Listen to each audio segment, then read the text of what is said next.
सभागृह सुरू होतं आणि काल अनेक अधिकारी जे आहेत ते उपस्थित नव्हते. खरं तर आपल्या 293च्या प्रस्तावावरती चर्चा होत असताना हे अधिकारी उपस्थित नव्हते. आता त्यांना कारणे दाखवा नोटीस देखील पाठवलेली आहे. नाही, 293चा हा प्रस्ताव विरोधी पक्षाचा होता. खरं तर ही जबाबदारी सरकारची आहे. मंत्र्यांना उपस्थित ठेवणं, अधिकाऱ्यांनी उपस्थित राहणं, वारंवार मुख्यमंत्री यांना सांगत आहेत, यांना वॉर्निंग देत आहेत, तरी पण प्रशासन निर्ढावल्यासारखा वागतो आहे, मस्तीत वागतो आहे. याचा अर्थ काय की सरकारचा धाक आता प्रशासनावर राहिलेला नाही आणि त्यामुळं या लोकांची मगरुरी वाढली आहे, मस्ती वाढली आहे आणि त्यामुळं ते उपस्थित राहत नाहीत. कारणे दाखवा नोटिसीनं समाधान होईल असं नाही, तर यांचे किमान अनुपस्थितीबद्दल 2 तरी इन्क्रिमेंट कमी केले पाहिजेत, गोठवले पाहिजेत, तर ती सजा दिसेल आणि पुन्हा धाडस करणार नाहीत अनुपस्थित राहायचं असं मला वाटतं.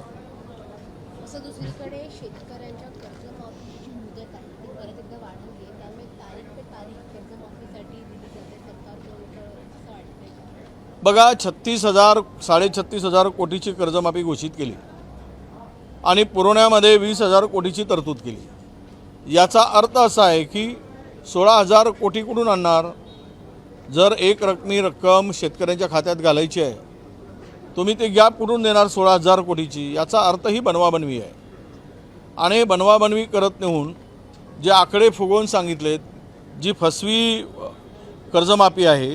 काल पण हाऊसमध्ये आम्ही हा विषय मांडला आणि लोकांच्या नजरेत आणून दिला की जर तुम्ही या सगळ्या कर्जमाफीमध्ये 56 लाख म्हणजे 56 हा आकडा आता फेमस झाला आहे. कोणाची छाती 56 इंच आहे आणि 56 लाख शेतकरी इथून आणतात, पण मुद्दाम 12 लाख शेतकऱ्याच्या पलीकडं याचा फायदा होणार नाही.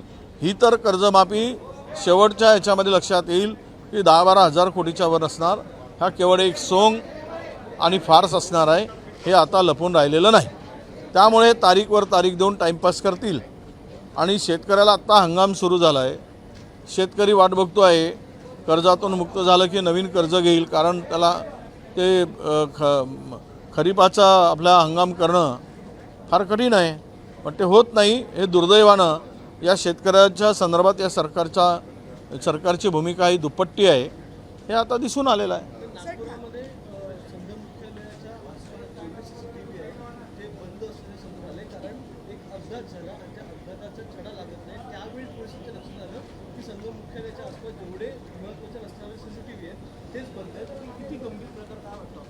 नाही, असं आहे, नागपूरचे पोलीस दक्ष आहेत का हा खरा प्रश्न आहे. आता संघ दक्ष आहे पण पोलीस मात्र दक्ष नाहीत, म्हणूनच हे CCTV बंद आहेत. खरं तर हे गंभीर आहे. कुठल्याही संस्थांच्या ज्या ठिकाणी CCTV कॅमेरे बंद होणं आणि त्यातून काही उद्या काही घटना घडलीच तर शोधणार कसा? त्यामुळे मला वाटतं की पोलिसांनी आणि प्रशासनाने गांभीर्यानं घेतलं पाहिजेत. नागपूर हा तसाही सेन्सिटिव्ह शहर झालेला आहे आणि सेन्सिटिव्ह संवेदनशील शहरामध्ये पोलिसांची भूमिका 24/7 दक्ष राहूनच काम करायची आहे. पण आजकाल पोलिसच जर संघाच्या कार्यमंचावर जाऊन भाषण करत असतील तर ते दक्ष आहेत, सक्षम आहेत, हे आता नागपूरच्या लोकांना विचारलं पाहिजे. सर, ठाण्यातल्या TDR घोटाळा प्रकरणी काल सभागृहामध्ये चर्चा झाली. रात्री उशिरा जितेंद्र आव्हाड यावरती चर्चा करत असताना समोर अनेक अधिकारी देखील उपस्थित नव्हते, कोणी मंत्री देखील उत्तर देण्यासाठी उपस्थित नव्हते. घोटाळा लोकशाही मराठीनं खरं तर उघडकीस आणला होता. माहीत आहे मला, ठाण्याचा घोटाळा मोठा घोटाळा आहे, TDR घोटाळा. ठाण्यात काय, पुण्यात काय, मुंबईत काय, सगळे घोटाळे आहेत. देशच विकायला काढला आहे, महाराष्ट्र विकला जात आहे. कोणी विचारले की पाऊस काय येत नाही, तर मला वाटतं ढगही विकले असतील वरचे, त्यामुळं तो पाऊस येत नाही. म्हणजे आकाशातले ढग विकायला सुद्धा हे सरकार कमी पडणार नाही. सगळ्या घोटाळ्यावर यांच्याकडे एकूणच उत्तर आहे. आता मला देवाभाऊंना सांगणं आहे, हे सगळं होत असताना तुम्ही जरा लक्ष घाला, नाही तर ह्या सगळ्यांना घोटाळेबाजांना वाटतं काय घोटाळा झाला ना, देवाभाऊ आहे ना सांभाळून घ्यायला, असं मेसेज ते देतात. त्यामुळे या पापातून महाराष्ट्राला मुक्त करायचं असेल तर मुख्यमंत्र्यांनी या सगळ्यावर कडक कारवाई केली पाहिजेत, अशी आमची मागणी आहे. राष्ट्रवादी काँग्रेस शरद पवार गटाच्या संदर्भात एक बातमी येते की म्हणजे या गटामध्ये दोन मतप्रवाह दिसून येतात. एका काही आंदोलनाचं असं मत आहे की एनडीए सोबत जावं, काही आंदोलनाचं मत आहे की काँग्रेसमध्ये विलीन व्हावं. काय वाटतं? नाही, अनेक जण काँग्रेसमध्ये येण्यासाठी इच्छुक आहेत, त्यांच्याशी हायकमांडशी चर्चा सुरू आहे. आणि मला वाटतं की मोठ्या प्रमाणामध्ये जे सेक्युलर विचाराचे आहेत, फुले शाहू, छत्रपती शिवाजी महाराज, डॉक्टर बाबासाहेब आंबेडकरांच्या विचाराची जी मंडळी आहे ती नक्की काँग्रेसमध्ये येईल आणि त्यांच्याबरोबरचा संवाद हायकमांडबरोबर सुरू झालेला आहे, अशी माझी माहिती आहे. आता असं कळतंय की तुमच्या हायकमांडकडनं ग्रीन सिग्नल मिळालेला आहे. जे जे राष्ट्रवादीचे नेते येऊ इच्छितात त्यांना त्यांचं काँग्रेसमध्ये स्वागत आहे, असं तुमच्या हायकमांडकडून आल्याचं कळतंय. नाही, नक्की मी सांगितलं आहे की चर्चा सुरू आहे. हायकमांडबरोबर चर्चा असल्यामुळे त्या चर्चेमध्ये आम्ही नाही आहोत, राज्यातील कुणी नेते. त्यांची चर्चा जवळपास झाल्याची माहिती आहे आणि त्यांचं स्वागतच आहे. जे काही राष्ट्रवादीचे नेते ते सेक्युलर विचाराचे शरद पवार साहेबांच्या बरोबर असणारी जी काही मंडळी आहे ती पुरोगामी विचाराला धरून चालणारी मंडळी आहे. पण ही मंडळी आली तर स्पर्धा होईल का आनंद वाटेल? नाही, आता स्पर्धेसाठी राहिलंच कुठे, आमच्याकडे मोकळाचं मैदान आहे, त्यामुळं येणाऱ्यांचं स्वागत आहे. आता स्पर्धा तिकडे आहे, स्पर्धा आमच्याकडे नाही आहे आणि आमच्या विचाराची माणसं एकत्र आली तर यापेक्षा आनंदाचा क्षण दुसरा नसणार आहे. एक शेवटचा प्रश्न, नागपुरात म्हणजे विदर्भासाठी आनंदाची बातमी आहे की नवेगाव आणि नागझिऱ्यात जो व्याघ्र प्रकल्प राबवण्यात आलेला होता त्याची नोंद आता जागतिक पातळीवर घेण्यात आलेली आहे. तिथे वाघांची संख्या वाढल्यामुळं जो काही मॉडेल तिथे राबवला गेला तो आता जगासाठी एक आदर्श ठरला.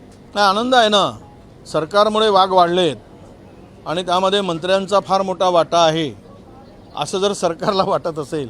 वाघाची संख्या वाढल्यामुळे सरकारची शाबासकी नव्हे तर तिथलं वातावरण जे आहे, तिथलं जे पोषक वातावरण आहे, म्हणजे एक वाघीण 5 कब्सला जन्म देते आणि 5 जणाला 5ला पिल्लांना जगवते, ही त्या मातीमध्ये आणि त्या वातावरणाचा गुण आहे. पण त्याचा परिणाम दुसरीकडे होतो आहे. संख्या वाढली, त्याचं नाव जागतिक याच्यामध्ये आलं आहे, त्याचा आनंद आहे, त्याला स्वागतच करतो आम्ही. पण ही संख्या किती असावी त्याचा परिणाम शेतकऱ्यांवर होतो आहे. कॅटल म्हणजे जनावरांच्या मोठ्या प्रमाणात मारलं जात आहेत. माणसाचे खूप मोठ्या प्रमाणात माणसावर हल्ले चालले आहेत, त्यांचा जीव जातो आहे. त्यामुळे एका वाघाला 12 मैलाचा जो काही परीघ लागतो त्या पलीकडची जर संख्या असेल तर ती दुसरीकडे हलवलीच पाहिजेत. आणि उत्तम यांचं संगोपन, वन्यप्राणी हे एक शेवट निसर्गाचा बॅलन्ससाठी या सगळ्यांची गोष्ट आवश्यकता आहेच, पण ते किती प्रमाणात असावे हे सुद्धा ठरवण्याची गरज आहे. मला वाटतं या दोन्ही ठिकाणी किंवा ताडोबा असेल, नागझिरा असेल, नवेगाव, ही स्थळं अत्यंत वाघाच्या वाढीसाठी, त्यांच्या संवर्धनासाठी उत्तम स्थळं आहेत आणि सरकारने यामध्ये जी काही आता तिकडे काही व्यवस्था केली असेल त्या संदर्भात त्यांचं स्वागत आहे. मुंबईमध्ये आज एक विराट मोर्चा येणार आहे, उपवर्गीकरणाच्या संदर्भातील हा मोर्चा आहे. एक मोर्चा विरोधातला आहे तर नागपुरामध्ये समर्थनात मोर्चा आहे. काय नेमका हा संपूर्ण प्रकार आहे आणि तुमची यावर काय भूमिका? नाही, जे आयोग नेमल्या गेला त्याचा रिपोर्ट सार्वजनिक झाला का? या उपवर्गीकरणासाठी मला वाटतं कोणाचा आयोग होतो ते न्यायमूर्ती रानडे असं काही नाव आहे, त्यांचा तो आयोग आहे. त्या आयोगाचा रिपोर्ट सार्वजनिक न होता ही कारवाई सुरू करणं आणि 2 समाजामध्ये दुही निर्माण करण्याचं काम भारतीय जनता पक्षाचं सरकार करत आहे. या 2 शकलं पाडू पाहत आहे. बाबासाहेब आंबेडकरांनी आरक्षण देत असताना जे आरक्षण दिलं ते त्या समाजात, तो उपेक्षित समाज, शोषित होता, गावकुसाबाहेर होता. या दलित शूद्र समाजाला पूर्ण आरक्षण देण्याची भूमिका बाबासाहेब आंबेडकरांनी संविधानात मांडली. त्यामध्ये असं काही जातीभेद बाबासाहेबांनी केला नाही. 58 जाती आहेत त्यामध्ये, सर्व जातींनी. आता ज्या जातीत जो जास्त शिकला मेरिटवर त्याचं सिलेक्शन होतं, याचं वर्गीकरण उपवर्गीकरण करून 2 शकलं पाडायची आणि मग त्यातून फायदा काय करायचा की दोन समाजाला दोन घटक मारून दोघांना आमोरासमोर लढवायचा, पुन्हा अस्थिर करायचा, हे चुकीचं आहे आणि त्याचा विरोध झाला पाहिजेत अशी आमची भूमिका आहे.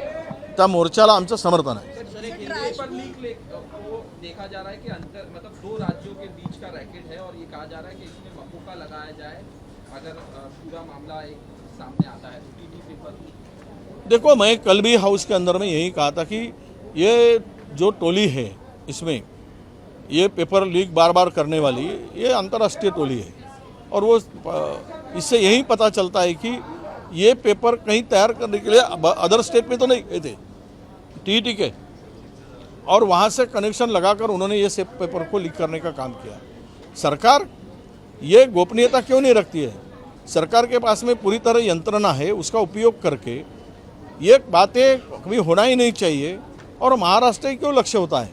तो इसका अर्थ यही है कि महाराष्ट्र सरकार का गांभीर्य, सीरियसनेस इस विषय को लेकर नहीं है, विद्यार्थियों के और टीचरों के भविष्य के प्रति ये सीरियस नहीं है, यही अर्थ निकलता है. और इसीलिए इनके ऊपर मकोका लगाने की जो बात है वो निश्चित रूप से होनी चाहिए. हम तो ये मांग करते हैं कि उनके ऊपर मकोका के अंतर कार्रवाई होनी चाहिए ताकि दोबारा इनके भविष्य के साथ में कोई खिलवाड़ ना करे. सर, दो एनसीपी से जुड़े दो सवाल. एक तरफ अजीत पवार जी की जो एनसीपी है, ऐसी बातें चल रही है कि उनकी डिमांड बढ़ रही है कि उनको वित्त मंत्रालय वापस मिल जाए. कल जय पवार ने भी बारामती में इसकी बात की थी कि कैसे फडणवीस जी उनको वापस करवाने वाले हैं. दूसरी तरफ जो शरद चंद्र पवार जी की पार्टी है, उनकी कांग्रेस के साथ विलीनीकरण की चर्चा वो अभी आखिरी स्टेज तक पहुंच गई है, उसकी भी हमें खबर नहीं, मैं क्लियर कट और फिर से कहना चाहता हूँ कि हाईकमान के साथ में पवार साहब की पार्टी ये सेकुलर पार्टी है. जो राष्ट्रवादी गई है वो सेकुलर नहीं मानते हैं. एक धर्मांध शक्ति के साथ में जाना वो सेकुलर कभी नहीं हो सकते. वो बाबा साहब अम्बेडकर, फुले शाहू के विचारों को लेकर आगे बढ़ने वाले नहीं हैं. तो और पवार साहब जो है, बड़े पवार साहब, शरद पवार साहब, वो विचार को लेकर काम कर रहे. इसलिए सत्ता से परे होकर उन्होंने अपना विचारों को पकड़ के काम किया है और उनके साथ में जो लोग हैं वो यही विचारों से बने हैं और कांग्रेस के विचारधारा से जुड़ते हैं. इसीलिए उनका विलीनीकरण करना या उनको पार्टी में शामिल करना, यह हाईकमान उनसे चर्चा कर रही है और अच्छा रिजल्ट आएगा और एक ताकत से फिर कांग्रेस पार्टी उभरेगी, ऐसा हमें विश्वास है. बीजेपी के राष्ट्र एनसीपी एपी पक्ष को वित्त मंत्रालय वापस चाहिए, वापस मिलने की भी बातें हो रही है. अजीत पवार नहीं, मुझे नहीं पता उस बात को लेकर, पर विलीनीकरण की बात को लेकर हाईकमान से चर्चा चल रही है. शेवटचा प्रश्न, नितिन नवीन का स्टेटमेंट है, बीजेपी के राष्ट्रीय अध्यक्ष नितिन नवीन है, उनका स्टेटमेंट है कि राहुल गांधी जो है वो पार्ट टाइम पॉलिटिशियन है. बीजेपी दिल्ली में ये बीजेपी का सवाल है, हमारा नहीं है.